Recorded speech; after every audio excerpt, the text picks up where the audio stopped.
안녕하세요. 숙교받은 한양대학교 국문과 유성우라고 합니다. 20분 지나면 종을 치신다는데 종 치기 전에 마치는 걸 소임으로 해보겠습니다.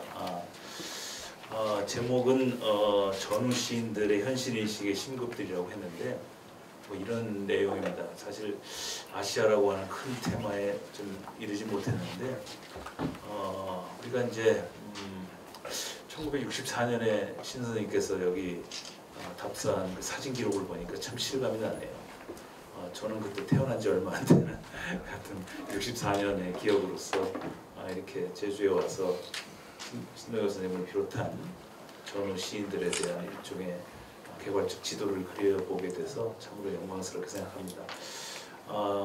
신동엽 선생님을 비롯한 우리 시대의 그 위대한 시인들이 꾸었던 꿈들은 지금 여러모로 숱한 인류에 쌓아온 공들였던 가치들이 이렇게 폐기되거나 유보되거나 왜곡돼서 지금 전지부적인 일종의 반동의 시대를 살고 있는 것 같아요. 정치적으로 이제 아주 우편형이 강화되고 또 원치 않는 그 자국 중심의 내셔널리티가 더 역으로 강화되는 이런 시대에 그것으로부터의 포스트를 꿈꾸었던 신동엽 선생의 목소리가 70년 전 건데 지금도 쟁쟁한 대안으로 이렇게 다가오는 듯한 환청을 느낍니다. 이 전후 시인이라는 명칭도 이제 여러 가지로 그 규정이 가능합니다. 글은 읽지 않겠습니다. 그냥 제가 선생님들 뵈면서 개괄적으로 이렇게 요약하면서 하겠습니다. 최근에 그 한국 전쟁에 대한 뭐 연구가 워낙 축적돼서 또 심화되고 확장되면서 여러 우리의 그 어릴 때 들었던 한국 전쟁에 대한 풍문들이 조정되고 있는 것은 뭐 다 아시는 사실인 것 같습니다. 일단 우리가 제일 먼저 6.25를 한국 전쟁 생각할 때 전쟁의 폐허, 동족 상잔 이런 단어들이었는데 제가 이제 나중에 보니까 동족 상잔이라는 것이 아니고 아주 복잡하게 짝이 없는 내전이자 국제전이었고 죽은 사람들도 정규 이쪽 남한군, 북한군이 아니고 더 많은 외국인들이 여기서 죽었고 그리고 한국 전쟁은 전장에 있지 않았고 마을로 갔다. 그래서 마을에서 얼마 전까지 다 한 공동체를 이루었던 사람들이 살인자가 되고 피해자가 되는 그런 역사가 이루어졌다는 것도 한국 전쟁의 참 복합적 성격을 드러내고요. 또 하나 그 3년 동안이 마치 영일이 하루도 없었던 전쟁기라고 생각하지만 우리 역사에서 가장 많은 동인지가 산출된 시기이기도 하고 또 문학단체들도 다 재결합하는 시기가 그때 있었고 그런 걸 보면 전쟁은 우리가 이게 전장의 그 어떤 그 삼원망으로 이루어진 것이 아니라 여러 형태로 일상을 변형하면서 이루어진 역사적 흐름인 것 같아요. 그래서 1950년대를 바라보는 관점이 되게 두 개로 형성됐는데 하나는 그 전쟁의 폐허를 딛고 이른바 분단 대한민국이 국가를 건설해간 기간이다. 그 폐허를 강조하면 갈수록 창조가 빛나지 않습니까? 우리 1920년대 동인지 두 개가 나온 게 창조와 폐허인데 그 두 개가 사실은 동의어였던 거죠. 폐허에서 시작하는 게 창조니까. 그러니까 전쟁이 폐허를 만들고 갔는데 이 위대한 대한민국이 거기서 건설을 시작해서 지금까지 이루었다는 국가 만들기의 그 첫 현장으로서의 전쟁의 폐허를 계속 강조했던 측면이 하나 있는 거고요. 또 하나는 1950년대 전체를 그냥 과로로 보는 시각입니다. 전쟁이 있었고 전후의 폐허가 있었고 그리고 1960년대 4.19에 빛나는 빛이 오기 전까지는 마치 어둠이었다고 보는 시각이죠. 그래서 1960년이 있기에 50년은 예비기였고 어둠의 시대였고 사실 뭐 문학적으로나 비평적으로나 크게 볼 게 없다고 하는 그런 퇴영적 시각도 만만치 않게 존재했는데 그것도 이제 소문에 불과했던 것이 50년대에 정말 많은 시인분들, 비평가분들이 매체를 통해서 4.19를 예견한 것이 아니라 그 흐름을 이제 쭉 이어갔던 측면들이 많이 있었던 것이죠. 그래서 그런 편견들이 수정되면서 1950년대는 그 어떤 때보다도 이제 숱한 의제를 품는 문제적 시간이 된 것 같습니다. 그래서 반공 이념의 재생산에 기여해서 분단 대한민국의 건설을 강조하는 한 측면이 있고, 또한 4.19를 예외적인 특수성으로 강조하기 위해서 50년대를 어둠으로 표현했던 그런 약간의 그 몰역사적인 그 두 가지 관점이 다르지만 50년대를 바라보는 시간은 어떤 건 공유했을지도 모른다는 말씀입니다. 그래서 그런데 그 실질적인 내용을 채웠던 시인을 제가 세 사람을 언급했는데, 공교롭게도 이 세 분은 박봉우, 신동문, 신동엽인데 세 분 다 조선일보 신춘문예로 나왔고요. 56년에 박봉우의 그 유명한 휴전선이 1등 당선을 하는데 그 신동문의 풍성기 연작이 출품이 된 거예요. 그 심사위원 두 분이 김광석과 양주동인데 그 1등은 이제 박봉우 휴전선을 뽑아놓고 이견이 없는데 자꾸 김광석 선생이 이제 신동문 씨가 아깝다는 거예요. 그래서 두 분이 합의해서 조선일보 역사상 처음으로 2등 당선을 시킵니다. 2등 당선. 그래서 두 사람 다 당선을 시키는 우리나라 신문 역사에서 또 한 번 있는데 이건 약간 시간도 없는데 죄송한데 1980년에 김종길, 황동규 두 사람이 중앙일보 신춘문예를 하는데요. 1등 당선작이 그 박태일이라는 경남대학 박태일 교수의 미성년의 강이라는 작품을 뽑아요. 근데 황동규 선생이 황지우라는 사람의 연역을 자꾸 이렇게 많이 쓰면서 이것도 좀 아깝다고 그래서 그 황지우의 연역이라는 작품은 그때 80년에 입선이 돼요. 입선. 그래서 이제 중앙일보에도 당선작 2개를 낸 사건이 거기서도 나타났죠. 하여튼 그런 사건인데 이 두 분이 56년 동시등단인데 박봉우는 이제 우리가 말하는 분단의 연원 그리고 분단의 실상 그리고 분단을 극복하는 관점에서 아주 선진적인 그런 모습을 보여주었어요. 그리고 그 모습이 낙관적 비전이나 어떤 공동체적 어떤 긍정의 시각이 아니라 그것의 불가능성, 그러니까 그 비극성의 그 미학적 그 진경을 드러내서 역사적 비관주의로 결국은 그의 생애와 더불어 같이 축소되는 그런 궤적을 밟았지만 그래도 적대감과 냉소로 흐를 수 있었던 분단 직후의 휴전선을 바라보면서 그것을 민족 통합의 역사적 소망으로 드러낸 거의 첫 번째 시인으로 기록될 만한 것 같습니다. 그것이 더 큰 어떤 제국과 식민 또 탈식민 이런 비전까지 나가지 못한 직전에서 그의 시적 비전이 멈추었지만 박봉우 선생의 그 초기 휴전선이라는 시부터 이 나비와 철조망이 이르는 50년대 명편들은 아마 4.19 직전의 50년대를 어둠이나 폐허로만 볼 수 없는 그런 실물적 사례를 드러내는 것 같습니다. 반면에 신동문은 조금 다른데요. 이분은 여러분 잘 아시는 그 최인훈의 광장 있지 않습니까? 최인훈의 광장이 1960년 11월에 새벽이라는 잡지에 발표되는데 그 중편이었죠. 그때는. 그 중편을 사실은 알아보고 새벽에 실은 분이 신동문이죠. 그 신동문의 그 해안이 창비에 이렇게 이제 인정이 돼서 창비 거의 스카우트되다시피 해서 신부문화사에서 창비낼 때 연봉 선생님을 이제 약간의 그 같이 또 협업하면서 초기 정창비 편집인으로도 종사한 아주 유능하고도 유명했던 저널리스트입니다.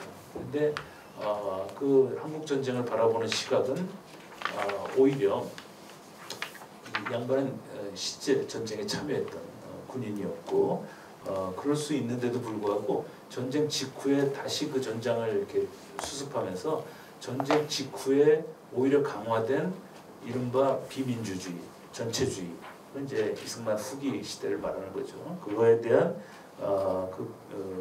비판을 쓴 아주 독창적인 시인입니다. 그러면 그 동시대의 김수영보다 훨씬 더 진전된 것이죠. 물론 김수영 선생이 나이 차가 있기 때문에 그렇게 말할 수는 없지만 어쨌거나 1950년대 민족 통합의 소망을 걸었던 박봉우와 달리 이른바 제도로서의 실천으로서의 민주주의에 대한 그것의 부재, 그것의 왜곡, 그것을 가능케 했던 전쟁, 그거를 사유했던 시인인 것 같습니다. 지금 충북 청주에서 신동문 선생을 기리는 여러 행사들이 있고 최근에도 연봉 선생님이 노력하셔서 전집도 내고 해서 50년대 또 다른 이렇게 구성력 50년대를 구성하는 중요한 인재로서 이렇게 부각되는 시인입니다. 이 두 시인이 있는데 그로부터 한 4년 후에 이제 신동엽 선생이 나오시는 거죠. 1959년에 이야기하는 쟁기꾼의 대지라는 작품이 나오는데 제가 오늘 신동엽 선생에 대해서 강조하고 싶은 것은 여러 형태의 것들이 가능하지만 1988년도에 물론 전집은 우리가 알다시피 1973년인가요? 아마 전집이 나오고 75년 나오고 바로 비맥풍으로 바뀌고 이제 개정판 그리고 이제 또 개정판 이렇게 나왔는데 사실 첫 번째 신동엽 전집에 빠진 시들이 있었죠. 그거를 월북 작가들 다 해금된 88년도에 우리 아까 잠깐 사진에 나왔던 임병선 여사께서 이제 그 시춘문학사에다 그 원고를 이렇게 편집해서 꽃같이 그대 쓰러지라는 신동엽의 미발표 유고시들이 발표됩니다. 근데 거기서 수록된 작품들을 보면은 한국전쟁에 관한 시가 많죠. 아마도 신동엽 전 75년에 실을 때 당시 유신정부 직후인데 아마 가족들로서는 그 시를 거기다 실을 수 없었던 내외 정황이 있었을 거라고 유추합니다. 근데 그것이 87년 이후에 이른바 이제 무민정 60항쟁 이후의 시대를 맞아서 발표된 그 압록강 이남이나 Y에게 바치는 노래 같은 걸 보면은 이 조선에서의 전쟁이라고 하는 것이 바로 조선을 방패로 삼은 너희들의 전쟁이었고 그리고 그대 쓰러진 곳에 바로 그 제국의 칼바람이 있었다고 하는 일종의 반제적 의식이 그 안에 있었다는 것이죠. 물론 금강에도 있고 또 신동엽의 그 절창인 껍데기는 가라에도 당연히 있지만 이렇게 직접적인 수사를 가지고 쓴 것은 그 한국 전쟁을 그야말로 내전, 동족상잔의 범주에서 국제전이고 세계적 동시성을 확인할 수 있는 전쟁의 그런 스케일로 파악한 아주 유력한 실제입니다. 이거는 이제 1950년대 후반에 쓰여진 우리 시사의 어떤 그 굉장히 중요한 탈식민적 또 이렇게 반제적 이런 시각이 돋보인다. 그리고 그 맹아는 사실은 바로 그 진달래 산천에서부터 왔다. 이런 이야기입니다. 그래서 이 세 분이 트라이앵글을 이루면은 그 민족 분단의 재통합을 소망했던 박봉의 비극적 민족주의가 있다면 이쪽은 이제 상실한 민주주의에 대한 복원에 대한 비전이 있었고 이쪽은 역사의 비전을 통해서 한국전쟁을 바라보는 그런 시각들이 있으니까 전후 시인들이 바라본 전쟁이지만 그래도 한국전쟁에 지금처럼 아주 척박하고도 참 어떻게 구제불능인 이 분단을 바라보는 시각이 횡행하는 이 시대에 70년 전에 벌써 이런 비전들을 내세웠던 것을 우리가 읽어볼 만합니다. 트라이앵글은 그렇게 제가 구성을 해봤고 저는 저희가 아직도 압도적인 분단 국가에 산다는 생각을 여러 번 합니다. 아무리 사유를 확장하고자 해도 이 불구적 상태를 해소하려는 어떤 비전을 찾으려고 해도 이 분단 국가에서 수만에 들어온 그 소문의 세례들 그리고 금기의 세례들이 제 언어를 감금하고 제한하고 또 그런 어떤 약간의 그 강요된 균형을 자꾸 또다시 요구하는 듯한 느낌이 들어요. 근데 오히려 전쟁 직후여서 더더욱 그것이 더 원천적이었을 시대라고 보이는데도 불구하고 어떤 이런 시각들이 존재했다는 것이 1950년대를 좀 풍요롭게 바라볼 수 있는 시각을 제공하는 것 같습니다. 특별히 신동엽 선생은 이제 식민주적 문화잔재까지도 아까 우리 관장님께서 유럽 근대의 시각에 통렬하게 맞선 분이라고 말씀했는데 그게 오늘 아마 주제가 될 것 같습니다. 봤을 때 그런 시각에서 보면 탈식민의 시점에서의 신동엽을 우리가 이렇게 규명하는 것이 또 중요한 의제로 제공될 것입니다. 제가 여기서 김수영을 뺐는데요. 당연히 이제 50년대의 중요한 시적 실천으로 들어와야 되는데 이분은 이제 이 세 분하고 어떻게 다르냐면은 일단 시를 시작한 시점이 다르고요.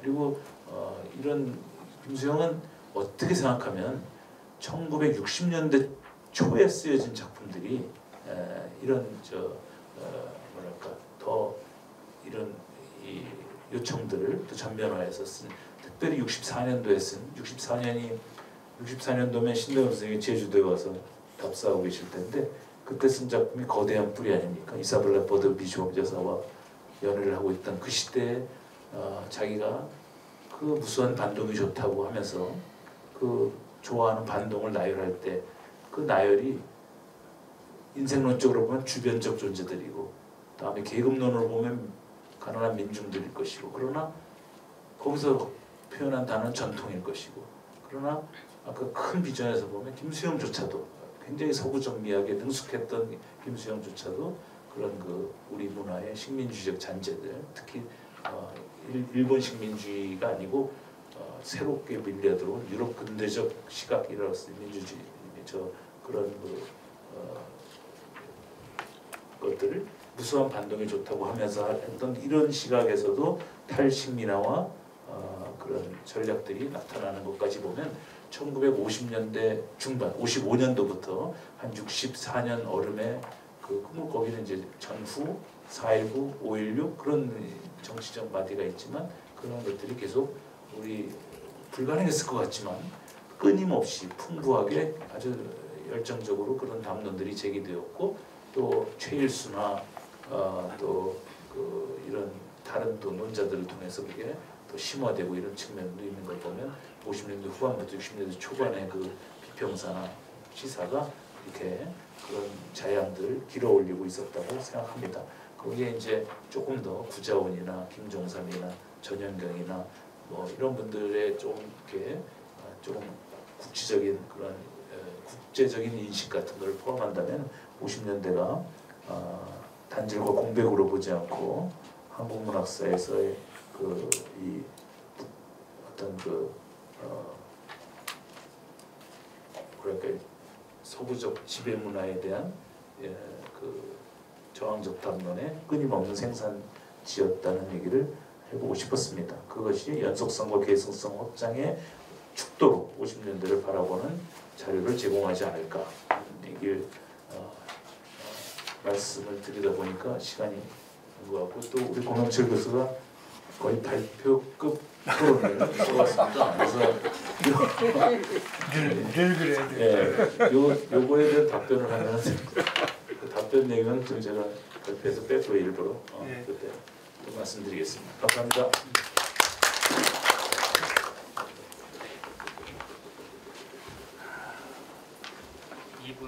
아껴주셨습니다. 네, 감사합니다. 다음으로는 발표급 토론문을 준비하신 홍대 구문철님의 토론이겠습니다. 10분 정도 진행하겠습니다. 예. 너무 과찬이시고요.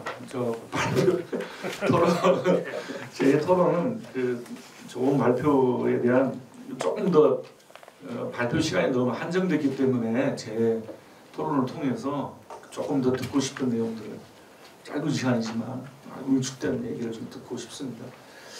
그러나 저는 이 발표문 토론문을 좀 읽으시면은 아까 선생님 미처 발표문을 읽지 않은 것을 대신해서 이해하는 데 도움이 될 것 같습니다. 그 12쪽부터 한번 쭉 그냥 읽어가면서 말씀을 좀 올리겠습니다. 이번 발표는 한국 전쟁 직후 1955년을 기점으로 한국 문학사에서 대거 출연한 신진 문인들 중 이른바 전후 신인으로 통칭되는 박봉, 신동문, 신동엽, 뭐 나중에 이제 김수영도 말미에서 언급됐습니다만 주로 이 세 시인을 중심으로 그들의 시세계에서 형상화된 1950년대가 함의한 현실 인식의 신급들을 주목하고 있습니다. 선생님도 서두에서 힘주어 언급하듯 전쟁 체험의 직접성이 동세대를 압도하고 있다는 사실은 이 시기 문학사를 돌파보는데 결코 간과할 수 없다는 점에서 저도 같은 생각입니다. 그래서 저도 이번 발표를 들으면서 1950년대와 연관된 세 시인의 현실 인식을 조감하면서 좀 전후문학을 공부하는 데에서 조금 더 말씀을 좀 전해 듣고 싶은 몇 가지 말씀드리겠습니다. 첫 번째입니다. 그 발표문 전반이 한국 전쟁과 연관된 민족 분단에 따른 민족 순환사를 어떻게 응시하고 있고 그리고 이 순환사에 대한 극복의 시적 감흥력이 어떠한 시적 형상화로 나타나고 있는지를 사실 오늘 말씀을 하셨습니다만은 유성호 선생님이 가장 특장은 이 시 분석을 통해서 자연스럽게 시대의 현실 속에서 시적인 감흥력을 짚어내는 부분이거든요. 꼭 한번 일독을 권해드리겠습니다. 이것은 한국 전쟁이 제2차 세계대전 후 본격화되기 시작한 지구적 냉전 체제로서 아시아에서 일어난 열전에 대한 시적 음전에 초점을 맞추고 있습니다. 분명히 이것은 1950년대의 현실 인식을 이해하는 데 아무리 강조해도 지나치지 않을 터입니다. 그런데 우리가 좀 더 주시해야 할 것은 한국을 비롯한 아시아의 신생 독립국에게 부과된 정치 역사적 현실인데 2차 세계대전을 겪은 아시아는 일제 식민주의를 청산하고 온전한 해방과 새 나라를 만들기 위한 정치 역사적 과업에 정진했습니다. 하지만 전후 세계 질서가 재편되는 과정 속에서 미국을 중심으로 한 자본주의 진영과 옛 소련 및 중화인민공화국을 중심으로 한 사회주의 진영 사이에 대립과 갈등의 바탕을 둔 냉전체제 형성은 아시아가 직면하여 대응해야 할 정치 역사적 과업이 대단히 중층적 성격을 띨 수밖에 없음을 말해줍니다. 이것은 2차 대전을 거치면서 탈식민 그리고 냉전에 대한 사안이 별개의 차원에서 국리될 성질의 문제가 아니고 제가 일부러 작은 따옴표 가운데 하이픈을 썼습니다. 탈식민 냉전이라는 프레임으로 즉 탈식민과 냉전을 상호 침투적으로 살펴봄으로써 아시아가 새롭게 조우한 전후 질서에 대한 역사적 분투를 온전히 이해할 수 있기 때문입니다. 따라서 여기에서 다뤄지는 세 시인들은 물론이지만 그 밖에 다른 전후 시인들 상당히 또 다양한 전후 시인들이 있는데요.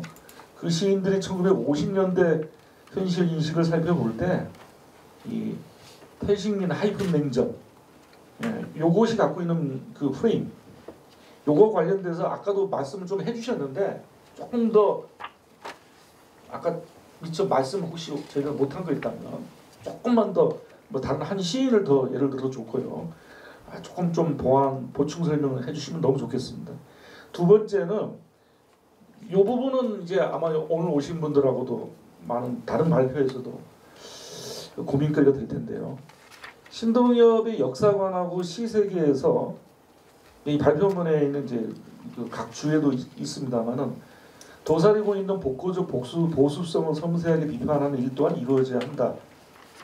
이러한 향후 논의 과제를 제시하고 있는 것도 자목 흥미롭습니다. 그런데 저는 신동엽에 대한 이러한 문제 제기를 여러 자리에서 마주치곤 합니다. 그 비판 자체를 소홀히 하자는 게 아니고 신동엽의 실론의 그 시인정신론이라든지 다른 여러 에세이들을 보면은 원수성, 차수성, 기수성 세계에 대한 신동엽 특유의 문명사관을 좀 더 다차원적이고 중층적으로 살펴봐야 하지 않을까라는 거죠. 물론 지금 많은 논자들이 이 부분에 대해서 저마다의 자기 주장을 펼치고 있습니다. 그렇지만 앞서 제기한 탈식민 하이픈 냉전의 문제틀에서 신동엽의 삶과 문학에 대한 좀 더 총체적 이해가 진행돼야 한다는 것을 좀 생각을 좀 해볼까 합니다. 신동엽의 시적 상상력에서 여러분 잘 알고 있습니다만은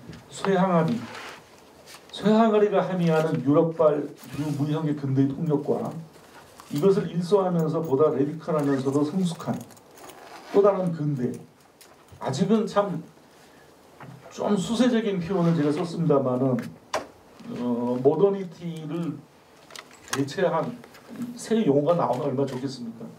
분연지책으로 또 다른 근대라는 용어를 써봅니다. 또 다른 근대의 대항색을 꿈꿨다. 이 안에는 그것이 자칫 농본회계의 보수성으로 인식되지만 그것이야말로 역사학도 신동엽이 벼리는 문명사관을 비역사적인 것으로 조급히 단순화하고자 하는 오류일 수도 있다는 생각이 듭니다. 왜냐?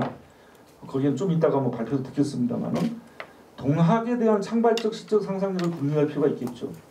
이건 수은 말하기를 하고 서사시 금강을 좀 더 꼼꼼히 좀 읽어봐야 될 필요가 있을 것 같습니다. 여기서 일제 수탈을 겪은 후 한국전쟁의 초토화 등 50년대 민중이 직면한 현실은 절대 빈곤이 단적으로 말해주듯 식량 생산과 보급 조달이 그 어떤 것보다 절실했을 농업 부문의 과제를 상기해 볼 때 농본적 상상력을 시대 퇴행적인 것으로 간주하는 것이야말로 현실의 구체성과 실제를 몰각한 채 산업화 혹은 공업화의 마술적 매국에 납포되고 그런 근대와 관련된 논의들은 산업화 공업화의 맥락에서만 적실성 여부를 검토하려고 하는 좀 더 제가 좀 냉혹히 말하면 이것은 지구상이 편재하는 근대의 여러 결들에 대한 몰 이해에 불과한 게 아닌지 하는 냉철한 물음을 던져봅니다. 과연 1950년도와 60년대 중반까지 농번적 상상력이 그게 실태입니까요? 가장 현실적이지 않았을까요?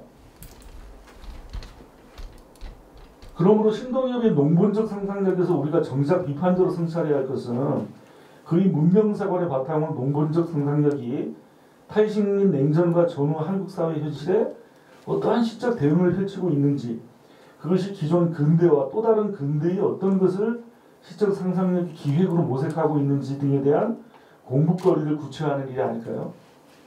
자꾸만 신동엽과 김수영을 맞세우면서 신동엽, 김수영은 1960년대 이후에 공업화되고 현실 속에서 근대의 문제를 자기 방식으로 돌파하려고 하는데 많은 분들이 좀 비중을 둡니다만은 저는 그 역시 신동엽은 신동엽 나름대로 그가 갖고 있는 농번적 상상력은 퇴행적인 농경사로 돌아가자가 아닌 것이죠. 그건 여러분들도 아마 대부분이 숙지를 하시려고 봅니다.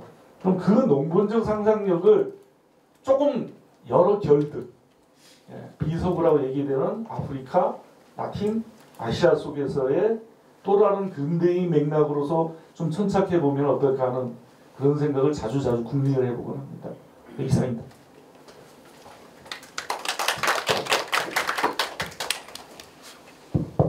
네.